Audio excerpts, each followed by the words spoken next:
coming up here with my glass of wine. I feel like that's the best strategy. Oh, it's a bit scary. Okay, right.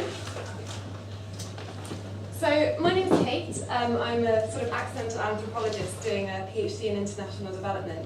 And I've recently come back from 10 months of fieldwork in Tanzania, which is in East Africa, looking at girls' empowerment, and specifically something called sexual agency, which is the extent to which teenage girls are able to make choices about their lives, their sexual and reproductive health, and what shapes those choices and what they perceive as the choices available to them. So obviously in Africa and in Tanzania, there are a lot of charities working currently, and teenage girls' sexual and reproductive health has been the subject of increasing attention over the last 20 years or so.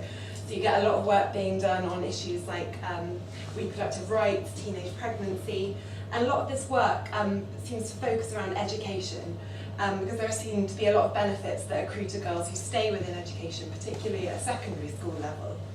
And there's a link that's drawn between the education of girls and their empowerment. So education is seen as a way to empower girls, but it also leads to further empowerment. So there's this kind of cyclical effect.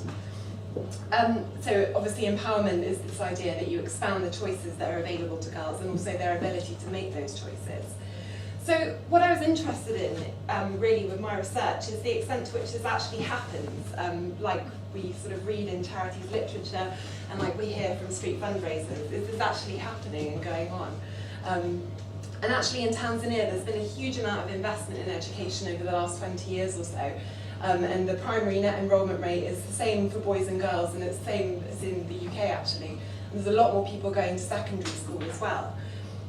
Yet at the same time, we still have a quarter of Tanzanian girls dropping out of secondary school due to pregnancy, and that number's actually going up, and the problem is getting worse in the eyes of charity. So there's a lack of correlation between money being spent and the outcomes that charities want to see. So what I'd like you to imagine is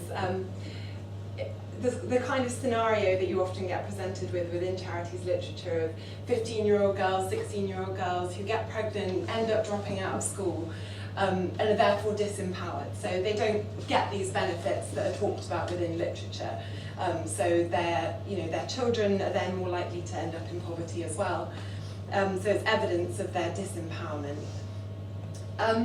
But this assumption therefore means that if they do get pregnant, they're automatically disempowered. So if they go on to secondary school, yeah, great, they're empowered, that's gone really well. But if they end up pregnant, they're a disempowered girl. So the assumption there is obviously that if a girl gets pregnant and leaves school, she's a disempowered person, and that assumes that pregnancy is not a choice that any girl would ever feasibly want to make about her life. It's not really a choice. We must assume that she's been forced into it. But actually the reality of schooling in Tanzania, it's very expensive, it's often very poor quality. Girls experience a lot of harassment within school and on the way to school. It's not a great place for girls to be in general. And girls that I spoke to in Tanzania, their perception is, well, is schooling even really worth it? The local economy doesn't supply jobs that necessitate secondary level education, so there's not really an incentive to stay in this kind of crappy school environment. Then also, I mean, I really like this graph which shows that women get less attractive after the age of 22 to UK men. Unfortunately, it's a universal thing that the older you are, the fewer marriageable marriage choices there are available to you, and that's the same in Tanzania. So, I mean, there's this disincentive to kind of play this game where you're automatically unlikely to win. And your sort of attractive, what's an attractive and reasonable choice is shaped by your perception of what's available to you.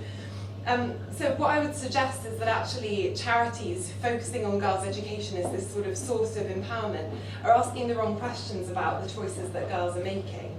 And actually a lot of the time it's not really about choice at all. They sort of assume that certain choices are the only good choices and that anything else is evidence of disempowerment. And they say that often the language of feminism and choice has been recruited to support this very neoliberal agenda within international development.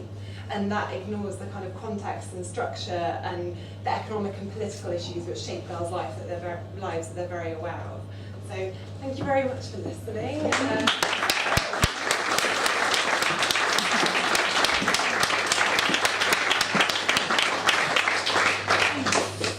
some wine.